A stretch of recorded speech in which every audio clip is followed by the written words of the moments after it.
The National Broadcasting Company presents Youth Wants to Know, a program dedicated to the principle that the future of America rests with the young people of our nation. And to help receive some of the questions in their minds, here is Stephen McCormick, speaking for Theodore Granick, founder and producer of Youth Wants to Know. Mr. McCormick. This week, the governors of many of our states are here in Washington for conferences with President Eisenhower and many other high officials of our government. At their conference, the governors have been discussing many problems, state and national, ranging from health to foreign policy. And today on Youth Wants to Know, it's our privilege to have as guest the governor of our largest state in the Union, Governor Alan Shivers of Texas. Governor Shivers, the young people who take part in our program here under the auspices of the National Public Relations Division of the American Legion, as you can well imagine, have a good many questions for you regarding Texas and other issues of our day. Shall we go ahead and find out what's on their minds? Yes, let's do. All right, fine. There's a question, young lady. Governor Shivers, my name is Sidney Sharkey. Can you tell me the difference between a Republican and an Eisenhower Democrat? Well, we generally consider Republicans in the South as people who have been Republicans all their lives. An Eisenhower Democrat is one who, I suppose, supported General Eisenhower for President of the United States. Do we have another question? The young man has his hand raised. Governor Shivers, my name is Phil Enowitz. You supported President Eisenhower in 1952. Have you since changed your mind, or will you continue to support President Eisenhower's policies in this year's elections? Well, the conditions under which I supported General Eisenhower for President of the United States were those that I thought were best for the nation at that time, and I have not changed my views as they're being best at that time. As to what the conditions will be in 1956, I don't think you can tell or I can tell. I'll say this, frankly, I hope that the Democratic Party can get a candidate that is strong enough and a platform that is strong enough to carry not only my convictions but those of the nation. Before 1956, Governor, what about this year? Do you feel that you wish to commit yourself as to how you feel on the elections here in 54? Well, I'm going to be running myself in Texas in 54. And you know how I'd feel about that. Let's find out what this young lady has for a question. Governor Shivers, President Eisenhower does seem to have made some progress with the problem of segregation or integration.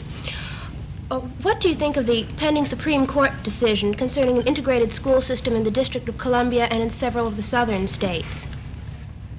Well, I don't know too much about it in the District of Columbia. It will make a very great impact in most of the states, of course, and we have committees in a good portion of our state, at least, studying that question now and trying to make preparations for anything that might happen in view of the decision, and of course not knowing what the decision is going to be. The young man has his hand raised. Governor Shivers, my name is Alan Shine. Next time on Breaking Walls, as the weather heats up in May of 1954, Brown versus the Board of Education delivers a landmark decision. We have in Texas, and have had for a long time, what has been called separate but equal facilities. It decreed racial segregation within the U.S. school system to be unconstitutional. Dixiecrats opposed the ruling, while many others felt it was an injustice rectified 90 years too late. We'll cover this and every other radio and national happening as we move towards Memorial Day 1954. Actually, there isn't any harm, and I think a lot of benefit in the way the present system is being operated, particularly in Texas. Go ahead with your question. Governor Shivers, do you think that Senator McCarthy's popularity has declined as a result of the present hearings? I've been so busy during the present hearings. As a matter of fact, I've only seen about 10 minutes of it on television. I saw that in San Antonio a few days ago.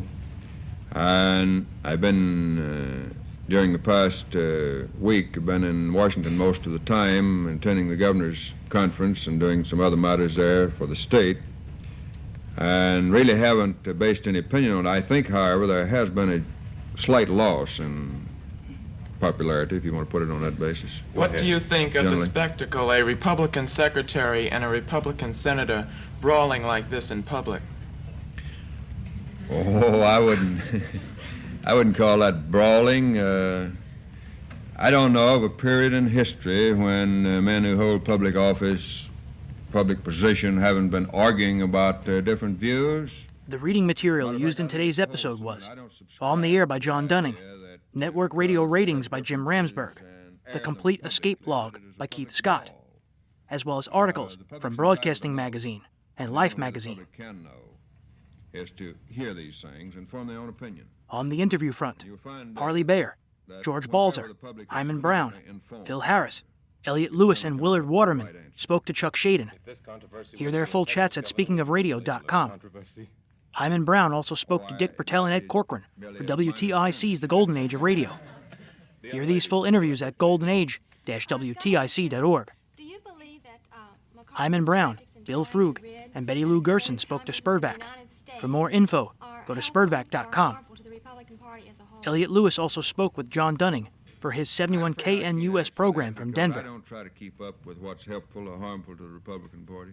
Selected music featured in today's episode was Voodoo Dreams by Les Baxter, Manhattan by Blossom Dearie, and Walking in the Air by George Winston. Go ahead, please. Governor Shivers, do you think that Senator McCarthy should be recalled?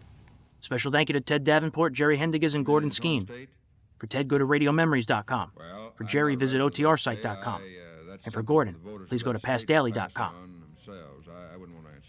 I'd also like to thank Walden Hughes and John and Larry Gassman of Spurvac. Listen to their shows on the Yesterday USA Radio Network. Governor Shivers, my name is Ronald Nuttall. I'd like to know, in your home state of Texas, who is a greater power, McCarthy or President Eisenhower? Oh, Eisenhower, I think. Breaking Walls episode 127 will pick up our miniseries in May of 1954 as the Army McCarthy hearings continue and Brown versus the Board of Education is decided. This episode will be available beginning May 1st, 2022, everywhere you get your podcasts and at thewallbreakers.com. Any public issue that's been debated as much as that has will always be an issue in certain sections, some feeling strong one way. And in the meantime, give Breaking Walls a quick rating on whatever platform you listen, especially iTunes. The young lady with the orange blouse. Governor Shivers, my name is Ann Lois. I wonder if you think that Senator McCarthy has designs at all upon the presidency, and if so, do you think there's any chance of his being elected? Well, that gets back to 1956 again, and while I've known Senator McCarthy for several years, I don't believe we've ever discussed whether he has any designs on being president, and I don't, frankly, I don't know whether he has or not. And you can also join the Breaking Walls Facebook group at facebook.com/groups/thewallbreakers. And support this show for as little as $1 a month at patreon.com/thewallbreakers. This controversy is certainly before the public. That's right. Our youngsters are much interested in it. I want to congratulate them on their interest in it. The varied questions that I ask here, I think it's fine. And the public, that's the thing the public needs, more information. So until May 1st, my name is James Scully. This has been Breaking Walls episode 126, and I'll catch you on the flip side. Thank you very much. Oh, no. Indochina